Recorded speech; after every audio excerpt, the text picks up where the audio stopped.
like they blind. They don't know what this is. These are our national secrets. Looks like in the shitter to me. This looks like more evidence of our national secrets, say on a stage at Mar-a-Lago. When we're talking about somebody that's committed high crimes, it's at least indictments. Let's say 32 counts related to unauthorized retention of national security secrets, 7 counts related to obstructing the investigation, 3 false statements, 1 count of conspiracy to defraud the United States, falsifying business records, conspiracy to defraud the United States, 2 counts related to efforts to obstruct the vote certification proceedings, 1 count of conspiracy to violate civil rights, 23 counts related to forgery or false document statements, 8 counts related to soliciting, and I could go on because he's got 91 counts pending right now. But I will tell you what the president has been guilty of. He has unfortunately been guilty of loving his child unconditionally, and that is the only evidence that they have brought forward. And honestly, I hope and pray that my parents love me half as much as he loves his child. Until they find some evidence, we need to get back to the people's work, which means keeping this government open so that people don't go hungry in the streets of the United States. And I can trust that I don't have any divided interest. In fact, we do that for people that run our treasury typically. So I'm curious to know if you have an elected treasurer in your state. And you do, actually. We do. I know you do because I looked him up. And I'm curious to know. So it's my guess that he's the one that actually controls all of the treasury systems that you have, correct? Some of the investments. He controls some of the investments, but also monies that need to be disseminated by the state, that's done by him, correct? Department of Management and the Treasurer's Office. Okay. In the Treasurer's Office. 2 separate agencies. Okay. But you have an agency that does that, correct? Yes. Okay. And as you are having this agency do that, these are people that have some sort of ethics that they have to follow, I'm sure. I'm going out on a limb because I don't know how anything works in Iowa. I'm just being honest with you. Yes. Okay. Here is the deal. I want the American people to understand that Democrats are not against efficiency. In fact, the last time that this country actually ran to the extent that there was a balanced budget and actually there was a surplus, it was a Democrat in the White House. His name was President Clinton. So we are not against this. What we are against is this idea that we will evade the Constitution or we will evade our own constitutional, in fact, it's not even an invasion. At this point, it feels as if y'all have just decided that y'all are going to castrate your constitutional duty and hand it over to someone who is unelected. It doesn't matter how many cheerleaders he had on the field campaigning for him. That doesn't mean that he gets to go in and sit atop any of our agencies. And the fact that we had a vote today and we asked to bring him in because we have a constitutional duty, we all took our oath, and maybe some of y'all just don't take it seriously, but I take it seriously when I take an oath to do a job, and my job is to look out and make sure that we don't have any kings or queens in this country. But it seems like y'all have decided that it's going to be Mr. King and his queen, and y'all can pick which one is which. But either way, I want to also talk about Governor. I'm curious to know if you know the answers to these questions. Which party controls the White House?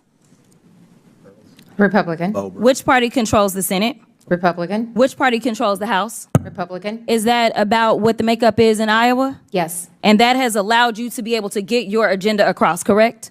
Yes. And you haven't had to bring in somebody to basically usurp any types of norms because you worked through the process, correct? Well, I did executive orders, Yes or no? 2080 Yes or agreements, no? and then Yes- went yes to the or no? Because legislature we've as only well. got It wasn't all of the above. I'm going to reclaim my time because I All of only the got so above. much time left. All of the I above. also want to point out that you specifically, you know, it's interesting because we got all these theories. I don't know why we put up with getting data and facts if we just gonna sit here and talk about how we feel. So, you know, maybe we can inject some facts into these feelings. I'm not really sure. But as somebody who has actually practiced criminal defense, I don't know if there's anybody else in here who has, I can tell you that I have handled thousands of cases, not hundreds of cases, thousands on the state level in Texas, Arkansas, and the federal level. And I can tell you that, you know what? If I had to look at the vast majority of the cases that I was representing criminal defendants on, the vast majority of them just didn't happen to be immigrants. These are just the facts of my experience, and maybe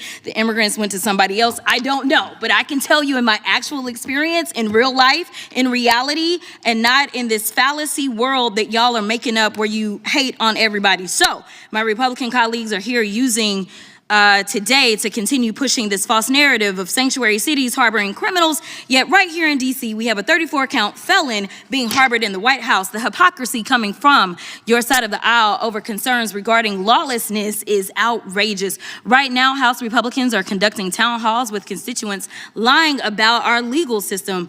That, quote, there is no due process if you come here illegally because you violated the law. That immigrants, quote, are not entitled to due process. Nowhere in the Constitution does it say that. We all want to live in a country where we respect the law.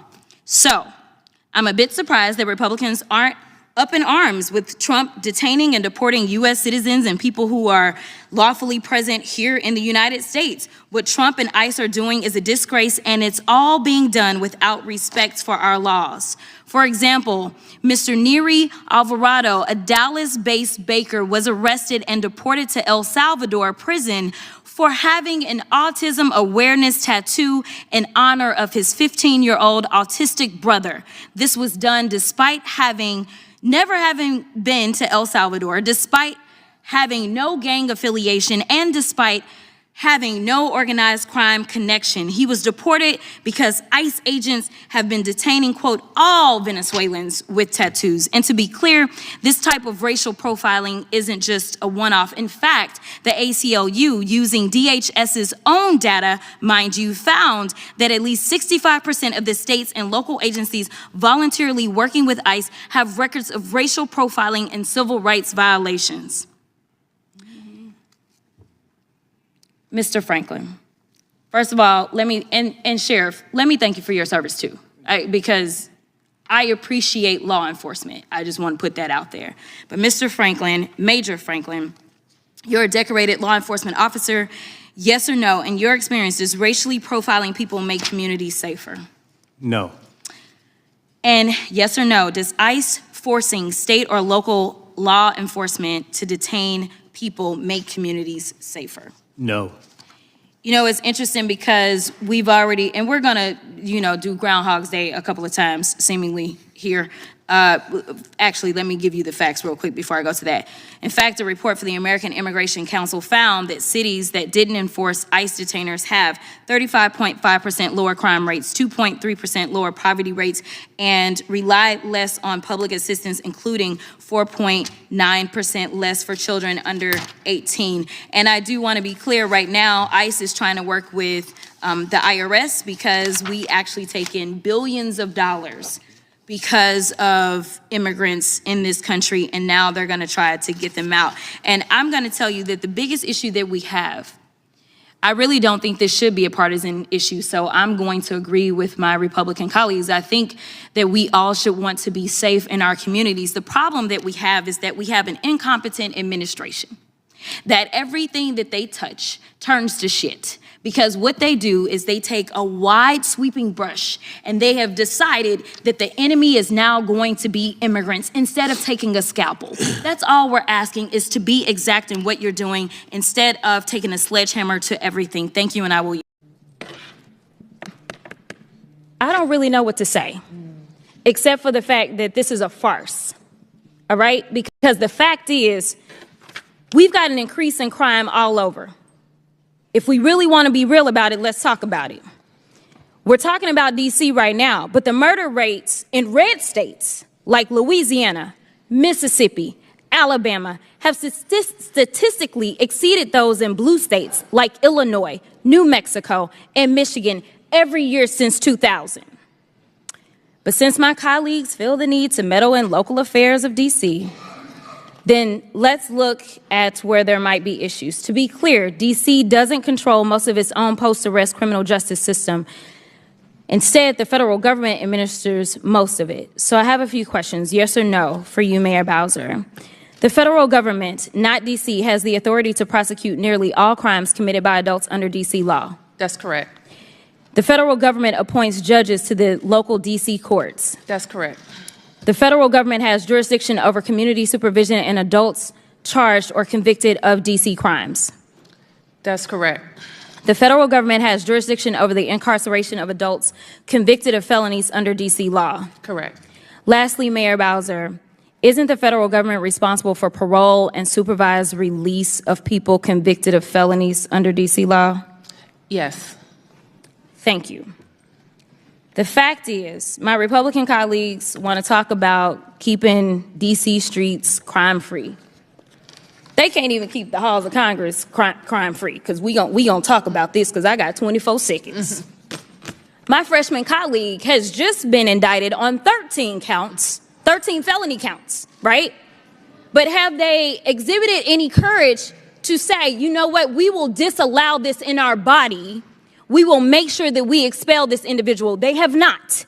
So what I don't want to hear is that they care about crime, because if they did, they would start by cleaning up our own house and mind our own business instead of coming after DC. So thank you so much for your time.